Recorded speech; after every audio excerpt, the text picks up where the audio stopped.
Do you know what the single most important thing is when it comes to evaluating NBA players? It's not ball handling, it's not three-point shooting, it's not their athleticism, it's their salary. No, seriously. Let's take Austin Reeves for an example. He was making $13 million last season. He just signed a new contract where he's going to be making $41 million next season. That turns his value into a completely different player. GMs look at him differently.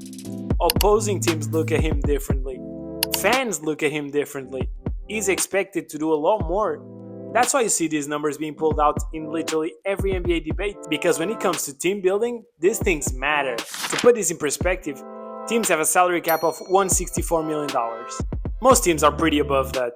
That's when the luxury tax, the first and the second apron come into play. What most people don't get is this is actually controlling everything a team does. That's why you see players like Jaylen Brown being moved.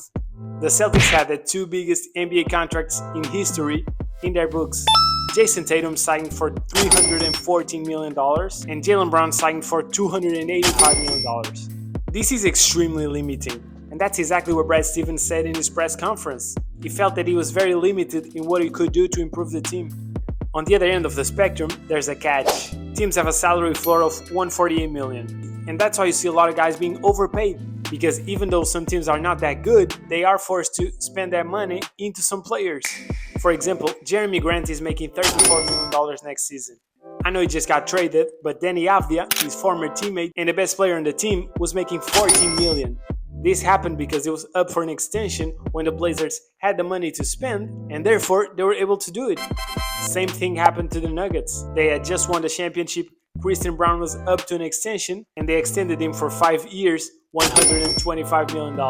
The Bulls had Zach LaVine making almost $50 million a year. Jordan Poole is making over 30.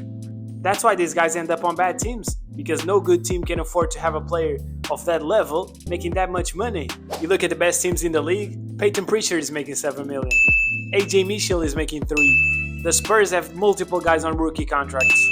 That's how you win. If you're kind of new to watching basketball, I think this can be really helpful. Because once I understood this concept, my whole approach to the game changed. It's not just about who's a better player. It's more like, can I find a center to play for me at this amount?